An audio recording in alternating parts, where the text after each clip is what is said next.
Shalom Bapak Ibu, Saudara yang terkasih dalam nama Tuhan Yesus Kristus. Puji nama Tuhan, kita boleh bersama kembali dalam persekutuan iman untuk kita mendengarkan firman Tuhan. Terkhusus pada hari ini, kita akan mendengarkan firman Tuhan secara lengkap untuk Minggu Kamis Putih, Minggu Jumat Agung, dan Minggu Paskah. Maka sebelum kita mendengarkan firman Tuhan, kita satukan hati, kita berdoa kepada Tuhan. Terima kasih Allah yang kami sembah dalam Kristus Yesus, untuk penyertaan dan kasih-Mu yang selalu melingkupi dan memelihara kehidupan kami. Saat ini Tuhan, kami rindu akan firman-Mu. Sapa kami dengan sabda-Mu, hibur kami dengan firman-Mu, dan biarkanlah setiap pergumulan dalam hidup kami lenyap oleh karena firman Tuhan. Hati dan pikiran kami yang telah kami buka dan kami persiapkan untuk mendengarkan firman-Mu, biarlah Roh Kudus Tuhan yang memimpin kami di dalam mendengarkan dan melakukan firman-Mu. Di dalam dan demi Kristus Yesus kami berdoa kepadamu. Amin. Bapak Ibu Saudaraku yang terkasih, seperti prolog awal yang saya sampaikan, bahwa hari ini kita akan mendengarkan firman Tuhan dalam 3 minggu sekaligus, yang merupakan ini sebuah rangkaian yang tidak terpisahkan dari perjalanan pelayanan misi keselamatan yang dilakukan oleh Yesus Kristus. Maka bagian firman Tuhan diambil dalam 3 kitab. Yang pertama Yohanes pasal 13 ayat yang pertama sampai dengan ayat yang ke-17. Dilanjutkan Ibrani pasal yang ke-10 ayat yang ke-16 sampai 25, dan Yesaya 25 ayat 6 sampai 9. Maka izinkan saya mewakili Bapak Ibu semua untuk membacakan firman Tuhan pada minggu ini. Demikian firman Tuhan. Yohanes pasal 13 ayat yang pertama sampai dengan ayat yang ke-17. Yesus membasuh kaki murid-muridnya. Sementara itu, sebelum hari raya Paskah mulai, Yesus telah tahu bahwa saatnya sudah tiba untuk beralih dari dunia ini kepada Bapa. Sama seperti Ia senantiasa mengasihi murid-muridnya, demikianlah sekarang Ia mengasihi mereka sampai kepada kesudahannya. Mereka sedang makan bersama, dan iblis telah membisikkan rencana dalam hati Yudas Iskariot, anak Simon, untuk mengkhianati Dia. Yesus tahu bahwa Bapanya telah menyerahkan segala sesuatu kepadanya, dan bahwa Ia datang dari Allah dan kembali kepada Allah. Lalu bangunlah Yesus dan menanggalkan jubahnya. Ia mengambil sehelai kain lenan dan mengikatnya pada pinggangnya. Kemudian Ia menuangkan air ke dalam sebuah basi dan mulai membasuh kaki murid-muridnya, lalu menyekanya dengan kain yang terikat pada pinggangnya itu. Maka sampailah ini kepada Simon Petrus. Kata Petrus kepadanya, "Tuhan, Engkau hendak membasuh kakiku?" Jawab Yesus kepadanya, "Apa yang kuperbuat Engkau tidak tahu sekarang, tetapi engkau akan mengertinya kelak." Kata Petrus kepadanya, "Engkau tidak akan membasuh kakiku sampai selama-lamanya." Jawab Yesus, "Jikalau aku tidak membasuh engkau, engkau tidak mendapat bagian dalam aku." Kata Simon Petrus kepadanya, "Tuhan, jangan hanya kakiku saja, tetapi juga tangan dan kepalaku." Kata Yesus kepadanya, "Barang siapa telah mandi, ia tidak usah membasuh diri lagi, selain membasuh kakinya, karena ia sudah bersih seluruhnya. Juga kamu sudah bersih, hanya tidak semua. Sebab ia tahu siapa yang akan menyerahkan dia. Karena itu ia berkata, tidak semua kamu bersih. Sesudah ia membasuh kaki mereka, ia mengenakan pakaiannya dan kembali ke tempatnya. Lalu ia berkata kepada mereka, mengertikah kamu apa yang telah kuperbuat kepadamu? Kamu menyebut aku guru dan Tuhan, dan katamu itu tepat, sebab memang akulah guru dan Tuhan. Jadi jikalau aku membasuh kakimu, aku yang adalah Tuhan dan gurumu, maka aku pun wajib saling membasuh kakimu. Sebab aku telah memberikan suatu teladan kepada kamu, supaya kamu juga berbuat sama seperti yang telah kuperbuat kepadamu. Aku berkata kepadamu, sesungguhnya seorang hamba tidaklah lebih tinggi daripada tuannya, ataupun seorang utusan daripada dia yang mengutusnya. Jikalau kamu tahu semua ini, maka berbahagialah kamu jika kamu melakukannya. Demikian untuk Yohanes pasal yang ke-13. Kita lanjutkan Ibrani pasal yang ke-10 ayat yang ke-16 sampai dengan ayat yang ke-25. Demikian firman Tuhan. Persembahan yang sempurna. Sebab setelah ia berfirman, inilah perjanjian yang akan kuadakan dengan mereka sesudah waktu itu. Ia berfirman pula, aku akan menaruh hukumku di dalam hati mereka dan menuliskannya dalam akal budi mereka. Dan aku tidak lagi mengingat dosa-dosa dan kesalahan mereka. Jadi apabila untuk semuanya itu ada pengampunan, tidak perlu lagi dipersembahkan korban karena dosa. Jadi saudara-saudara, oleh darah Yesus kita sekarang penuh keberanian dalam masuk ke dalam tempat kudus, karena Ia telah membuka jalan yang baru dan yang hidup bagi kita melalui tabir, yaitu dirinya sendiri. Dan kita mempunyai seorang imam besar sebagai kepala rumah Allah. Karena itu, marilah kita menghadap Allah dengan hati yang tulus ikhlas dan keyakinan iman yang teguh. Oleh karena hati kita telah dibersihkan dari hati nurani yang jahat, dan tubuh kita telah dibasuh dengan air yang murni. Marilah kita teguh berpegangan pada pengakuan tentang pengharapan kita, sebab Ia yang menjanjikannya setia. Dan marilah kita saling memperhatikan supaya kita saling mendorong dalam kasih dan dalam pekerjaan baik.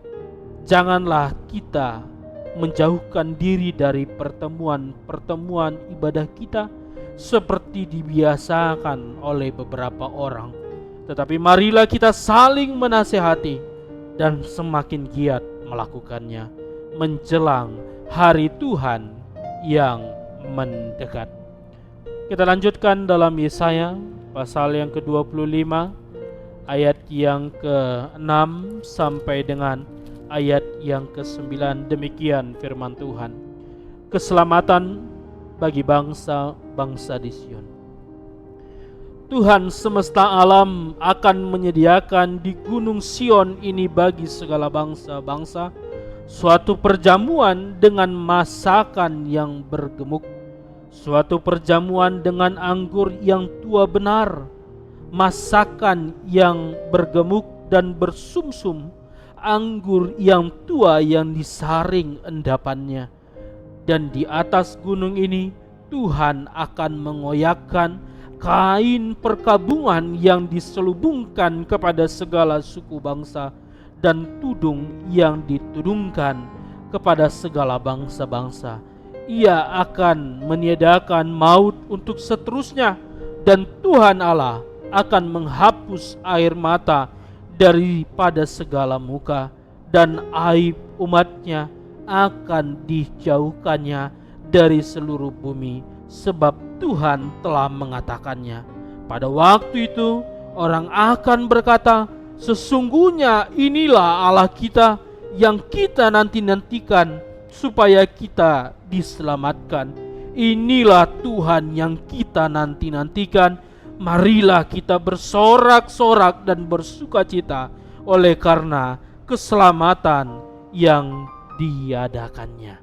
Demikian firman Tuhan bagi kita di Minggu Kamis Putih, Minggu Jumat Agung, dan Minggu Paskah. Bapak Ibu Saudaraku yang terkasih, mengapa pada saat ini kita menggabungkan minggu-minggu ini menjadi satu bentuk pemberitaan sekaligus? Oleh karena saya menganggap inilah rangkaian yang tidak bisa dipisahkan dari perjalanan pelayanan Yesus di tengah-tengah dunia ini.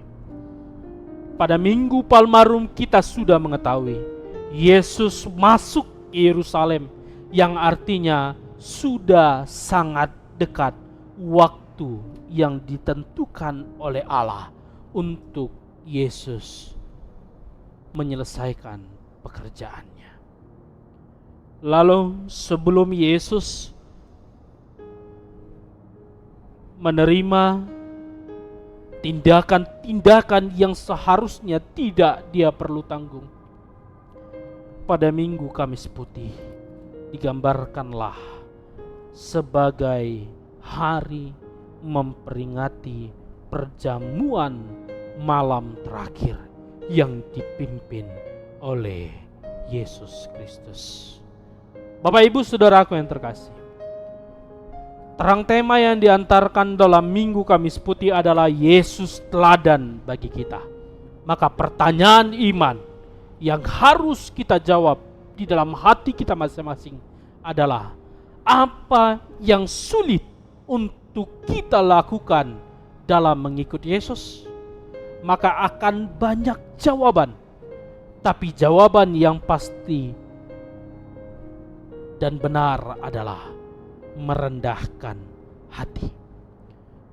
Kita sulit untuk merendahkan hati sehingga kita sulit untuk melakukan teladan-teladan dari Yesus. Apalagi ketika seseorang tidak menghargai kita, maka disitulah akan muncul banyak sifat-sifat egoisme, sehingga kita tidak mampu melihat sisi sesuatu yang baik dalam diri seseorang untuk menjadi contoh yang dapat kita lakukan dalam kehidupan kita.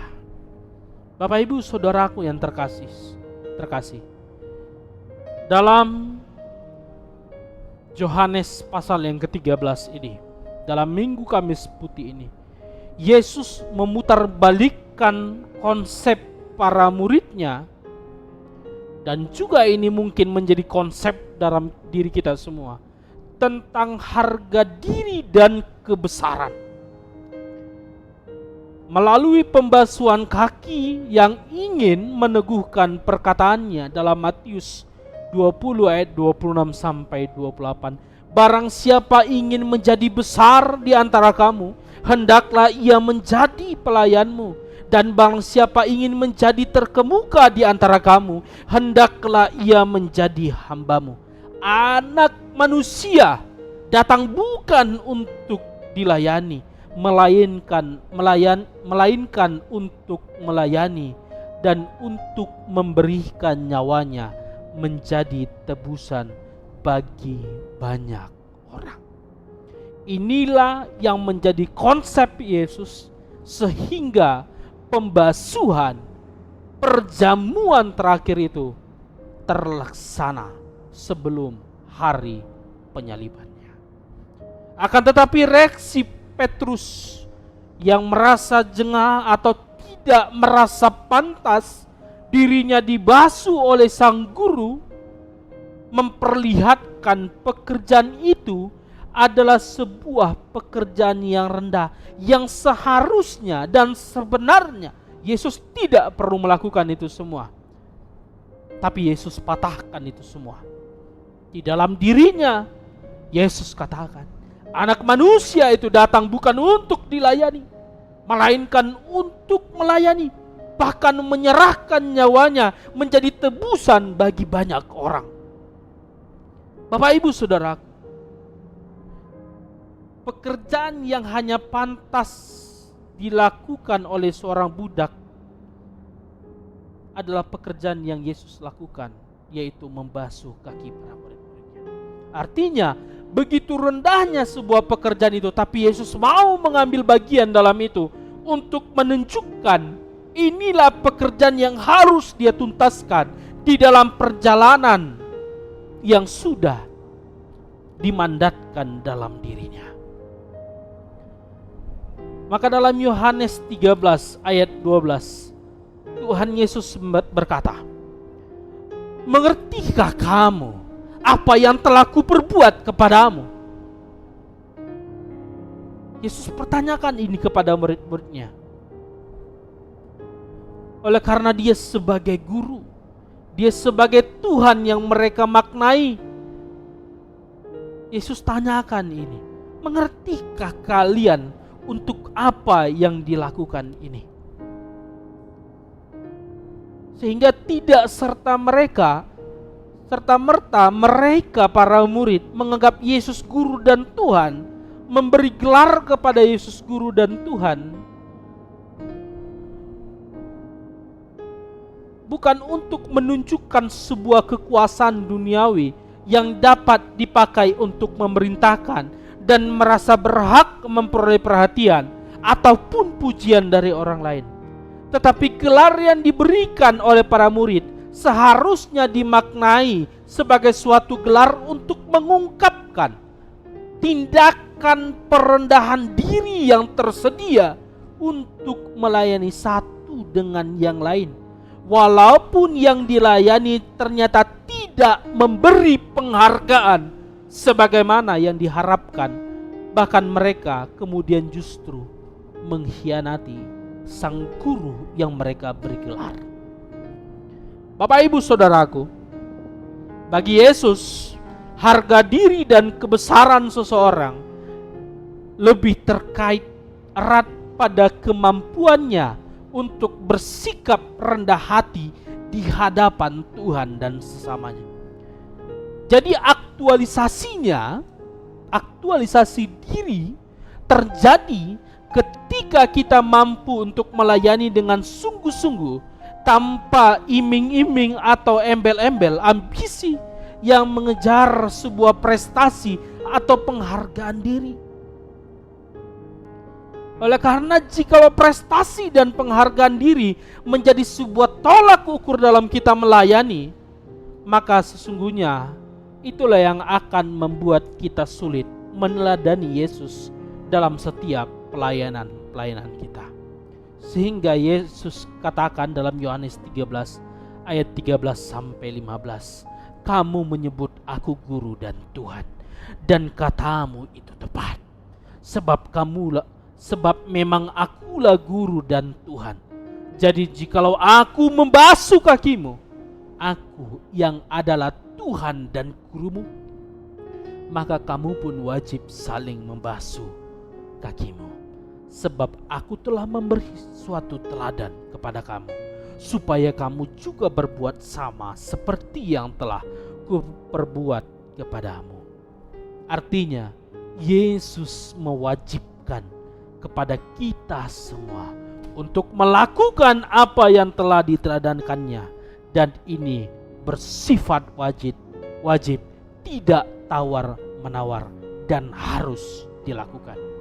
Maka Minggu Kamis Putih tidak hanya menggambarkan sebuah perjamuan terakhir, roti yang digambarkan sebagai tubuh Kristus dan anggur yang digambarkan sebagai darah Kristus, tapi lebih daripada itu semua, pembasuhan yang dilakukan oleh Yesus Kristus juga sebuah peranan yang penting dalam perjamuan terakhir itu, dalam Minggu Kamis Putih itu, yang artinya tidak ada seorang pun di dunia ini yang dapat meninggikan dirinya dan merendahkan orang lain. Oleh karena kita semua setara di hadapan Tuhan, yang harus kita lakukan adalah apa yang telah Yesus lakukan di tengah-tengah dunia ini, dan itu yang harus kita aktualisasikan dalam setiap kehidupan kita. Ketika perjamuan itu telah usai, masuklah Yesus ke dalam proses penghakimannya, penderitaannya, sampai kepada penyalibannya. Dan ini digambarkan dalam Minggu Jumat Agung, yang artinya hari di mana kita memperingati penyaliban Yesus Kristus. Bapak Ibu Saudaraku, kurban Yesus dipersembahkan sekali untuk selamanya dalam menghapus semua dosa manusia dan untuk selama-lamanya. Inilah yang dituliskan oleh surat Ibrani. Dikatakan, tetapi ia setelah mempersembahkan hanya satu korban saja karena dosa, ia duduk untuk selama-lamanya di sebelah kanan Allah. Sebab oleh satu korban saja ia telah menyempurnakan untuk selama-lamanya mereka yang ia kuduskan. Sedangkan kurban-kurban hewan yang dilakukan oleh para imam yang menjadi konteks pada zaman penulisan kitab ini harus dilakukan tiap-tiap hari dan berulang-ulang, namun tidak juga menghapuskan dosa mereka. Yesus yang adalah menjadi kurban persembahan untuk selama-lamanya dalam membasuh, menghapus semua dosa manusia. Sekalipun orang-orang pada waktu itu mempersembahkan hewan kurban yang sangat-sangat baik, itu tidak lagi dapat untuk menghapuskan segala dosa mereka.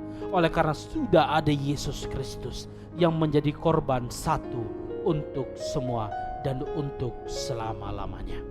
Maka pertanyaannya adalah, mengapa hanya kurban Yesus yang sempurna? Maka ada dua hal yang ingin saya sampaikan. Yang pertama, karena Yesus adalah anak Allah, anak yang kekal.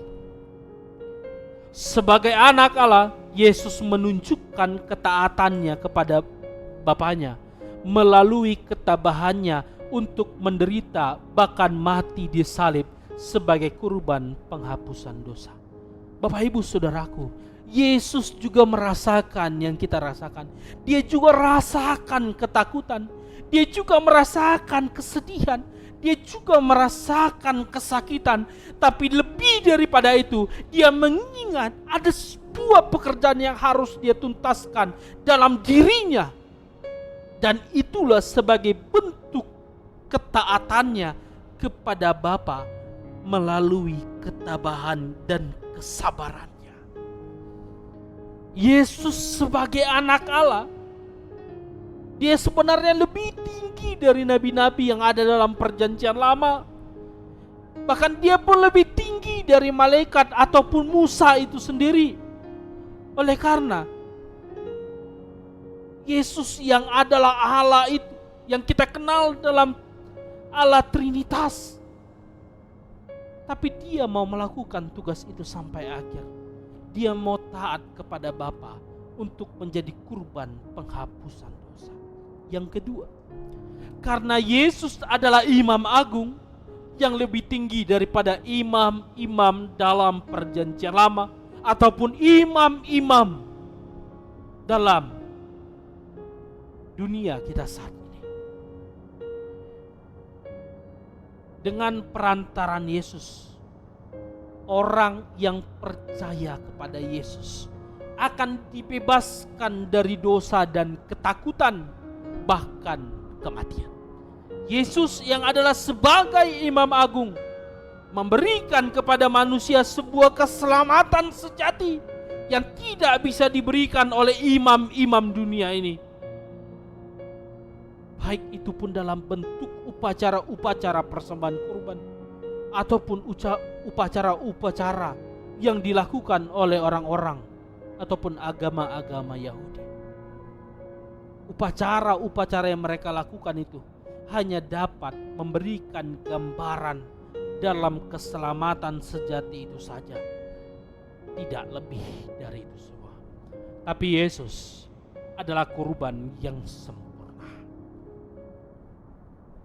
yang diutus oleh Bapa. Dia kerjakan setiap pengutusannya sampai penuntasan itu semua. Sekalipun begitu sakit yang harus dia terima, begitu hina yang harus dia jalani, tapi dia mampu menyelesaikan itu semua.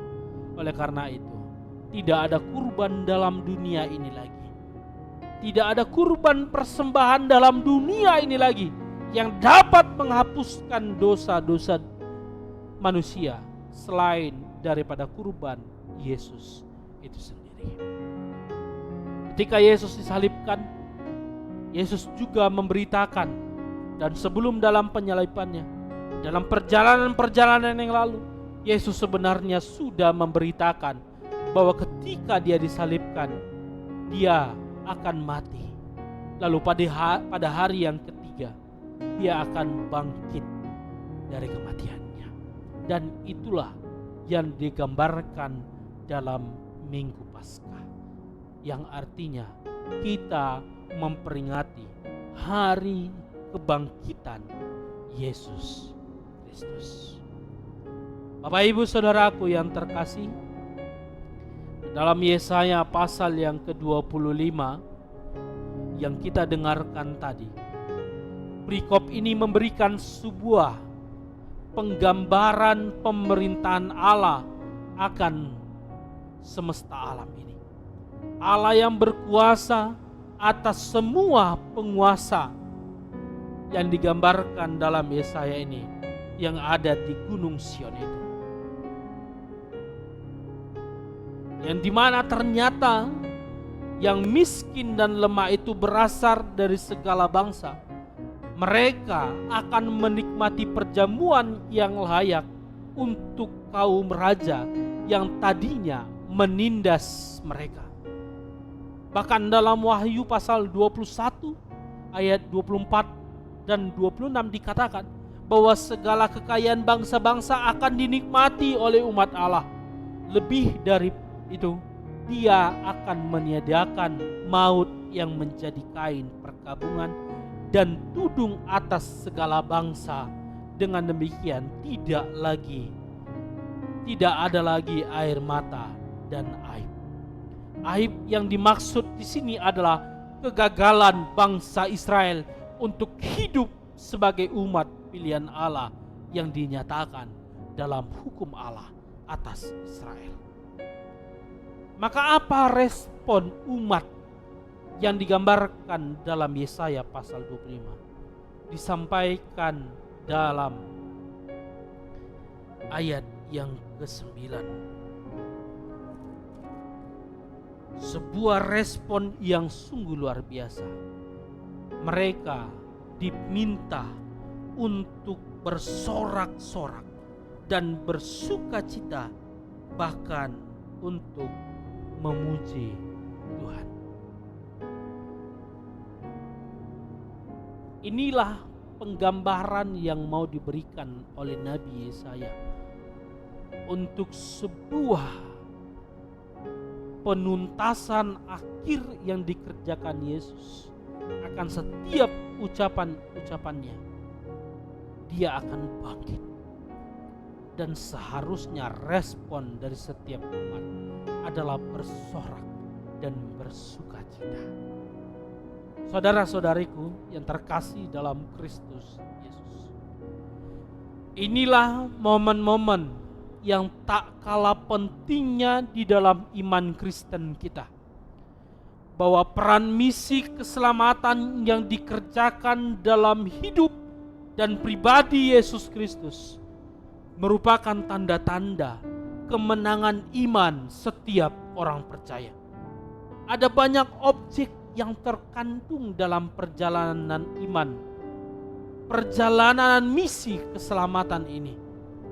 Baik itu roti yang digambarkan sebagai tubuh Kristus, baik itu anggur yang digambarkan sebagai darah Yesus, baik itu salib yang digambarkan sebagai tempat penderitaan terakhir Yesus Kristus, dan baik itu kuburan yang kosong yang ditandai sebagai pembuktian akan setiap perkataan Yesus.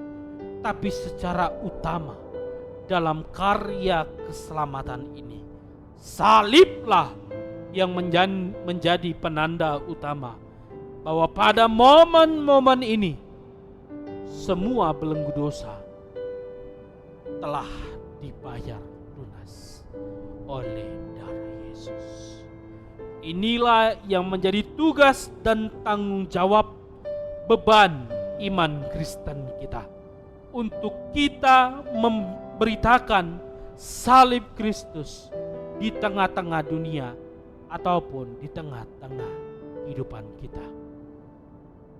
Paulus katakan kepada jemaat di Korintus, sebab pemberitaan tentang salib memang adalah kebodohan bagi mereka yang akan binasa, tetapi bagi kita yang diselamatkan, pemberitaan itu adalah kekuatan Allah.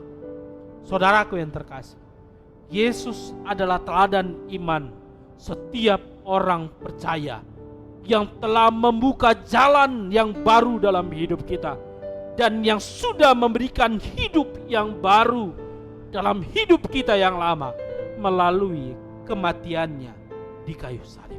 Maka tidak ada alasanmu untuk tidak bersukacita karena keselamatan yang dikerjakan oleh Yesus Kristus.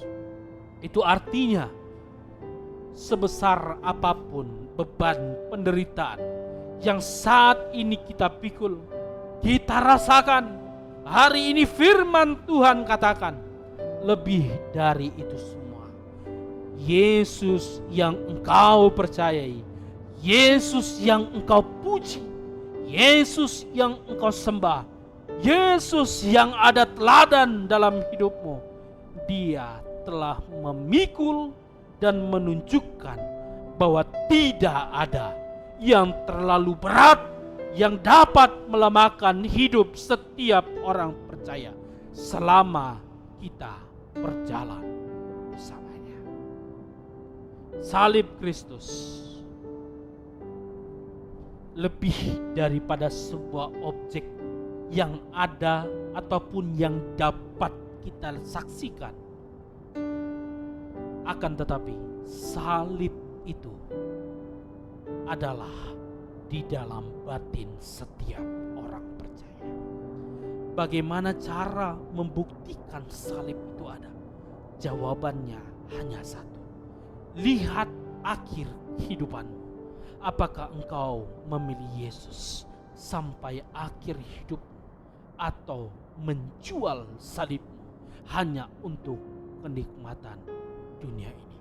Firman Tuhan saya tutup dalam Minggu Kamis Putih, Jumat Agung, dan Paskah ini dalam 1 Petrus ayat 2. 1 Petrus pasal 2 ayat 24. Ia sendiri telah memikul dosa kita di dalam tubuhnya di kayu salib, supaya kita yang telah mati terhadap dosa hidup untuk kebenaran. Oleh bilur-bilurnya kamu telah sembuh. Ingat Bapak Ibu, salib yang dapat kau lihat di tengah-tengah gerejamu adalah sebuah penanda dan peringatan dalam hidupmu. Seharusnya engkau yang ada di sana, bukan Yesus, tapi Dia mau menggantikan dirimu yang artinya tidak ada pribadi manapun yang dapat melakukan hal yang serupa selain daripada sahabat yang sejati, yaitu Yesus Kristus. Terima Yesus dalam hidupmu. Rasakan darah Kristus itu dalam hidupmu. Dia sudah pikul dosamu. Dia sudah pikul setiap penderitaanmu dalam tubuhnya di kayu salib yang sangat hina. Untuk apa? Untuk supaya kita tidak mati oleh karena dosa, melainkan supaya kita hidup oleh karena kebenaran. Oleh karena bilur-bilurnya kita semua telah sembuh. Seandainya Yesus tidak melaksanakan tugas ini secara tuntas, maka yakinlah ketika kita sudah mati, kita akan mati lagi oleh karena kebinasaan. Tapi ketika kita sudah mati oleh karena Yesus sudah menuntaskan pekerjaan ini, maka setiap orang yang percaya, baik yang sudah mati, maka mereka pada waktu Yesus datang untuk kedua kalinya, kita semua akan dibangkitkan dan akan naik ke surga bersama-sama dengan Allah, di mana Yesus sudah menyediakan tempat untuk kita semua di atas sana. Selamat memasuki minggu Kamis Putih. Selamat memasuki minggu Jumat Agung. Dan selamat memasuki minggu Paskah. Jadilah anak-anak Allah yang selalu dimenangkan dan tidak mudah digoyahkan oleh tawaran-tawaran dunia ini. Tuhan Yesus memberkati kita semua. Amin. Kita berdoa. Terima kasih Bapak untuk firman yang boleh masih kami dengarkan. Bahwa hari ini kami yakin dan percaya. Malam hari ini kami yakin dan percaya. Bahwa Engkau telah membasuh kehidupan kami. Bahkan lebih daripada itu, Engkau sudah melepaskan kami dari setiap belenggu dosa.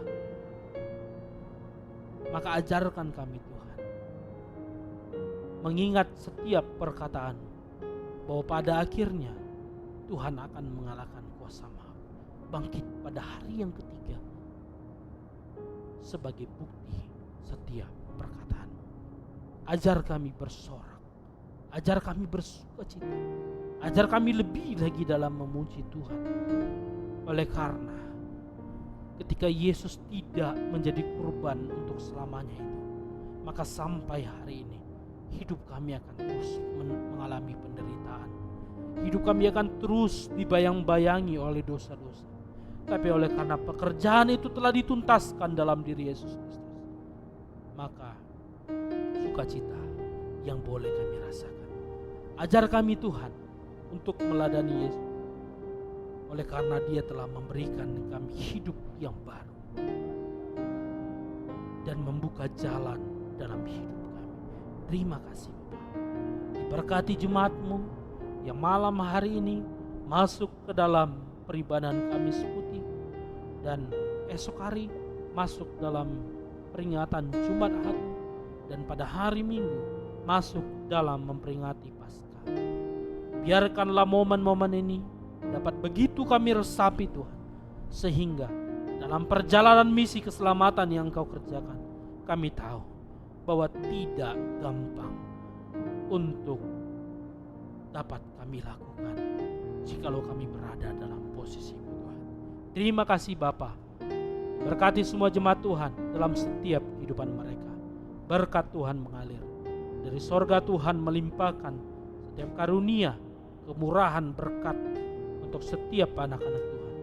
Terlebih kesehatan yang datang daripada Tuhan.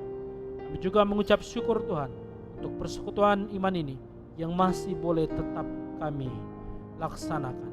Biarlah persekutuan iman ini bersuara dan dapat didengarkan oleh banyak banget bangsa, sehingga mereka boleh bersama-sama dengan kami untuk mendengarkan firman. Kami berdoa untuk bangsa dan negara kami. Biarlah tutup bungkus bangsa ini dengan kuasa darah Tuhan. Biarlah setiap apapun yang boleh direncanakan pekerjaan-pekerjaan baik yang boleh dilaksanakan boleh membuahkan kesejahteraan bagi seluruh masyarakat yang ada di bangsa ini. Kami juga berdoa untuk gereja-gerejamu, apapun denominasi gerejamu, terlebih dalam mempersiapkan momen-momen Kamis Putih, Jumat Agung dan Paskah ini. Diberkati Tuhan dalam setiap para pelayanmu, diperlengkapi dan diberikan kesabaran di dalam melayani. Terima kasih Bapa, kami telah mendengarkan firman-Mu dalam minggu Kamis Putih, Jumat Agung dan Paskah ini, dan kami siap untuk masuk ke minggu-minggu ini. Maka sebelum kami mengakhiri persekutuan ini, maka biarlah kami tutup doa kami ini di dalam doa yang seperti Kau ajarkan kepada murid-murid-Mu. Mari Bapak Ibu Saudaraku yang terkasih, kita berdoa di dalam doa Bapa kami. Bapa kami yang di sorga, dikuduskanlah nama-Mu, datanglah kerajaan-Mu dan jadilah kehendak-Mu di bumi seperti surga. Berikanlah kami pada hari ini makanan kami yang secukupnya. Ampunilah kami akan kesalahan kami, seperti kami juga mengampuni orang yang bersalah kepada kami. Dan janganlah membawa kami ke dalam pencobaan, tetapi lepaskanlah kami daripada yang jahat. Karena Engkau yang punya kerajaan dan kekuasaan dan kemuliaan sampai selama-lamanya. Anugerah daripada Tuhan kita Yesus Kristus, kasih setia daripada Allah Bapa, dan penyertaan daripada Roh Kudus, itu yang mengantarkan kita semua untuk masuk dalam minggu Kamis Putih, minggu Jumat Agung, dan minggu Paskah. Yesus yang adalah teladan telah membuka jalan dan hidup dalam kehidupan kita yang baru. Maka bersukacitalah di dalam dan demi Kristus Yesus. Kami telah berdoa kepada-Mu. Amin. Puji Tuhan, Bapak Ibu Saudaraku yang terkasih, persekutuan ini boleh kita tuntaskan. Saya mengucapkan selamat memasuki minggu Kamis Putih, minggu Jumat Agung, dan minggu Paskah. Kiranya momen-momen di mana belenggu dosa kita diselesaikan boleh menjadi penyemangat iman kita bahwa ada pertarungan-pertarungan dalam dunia ini yang harus kita menangkan sampai akhir kehidupan kita. Kami dari Persekutuan Iman mau menginformasikan bahwa esok hari kita akan mengadakan live untuk memperingati detik-detik penyaliban Yesus Kristus. Bagi Bapak Ibu yang berkenan untuk bergabung, link live akan kami share esok hari. Kita boleh bersama-sama beribadah bersama Tuhan. Dan kami juga menginformasikan bagi Bapak Ibu Saudara yang berkenan untuk memberikan dorongan donasinya di dalam membantu mengembangkan channel YouTube ini, boleh melalui transfer bank mandiri yang tertera di layar Bapak Ibu Saudara sekalian, ataupun yang ada di kolom deskripsi di bawah ini. Kami mengucapkan banyak terima kasih bagi Bapak Ibu yang sudah memberikan donasinya. Berkat Tuhan semakin melimpah dan mengalir dalam kehidupanmu. Tetap jaga kesehatan kita. Sampai jumpa esok hari, dan kita akan memperingati detik-detik penyaliban Yesus Kristus. Tuhan Yesus memberkati kita semua. Shalom.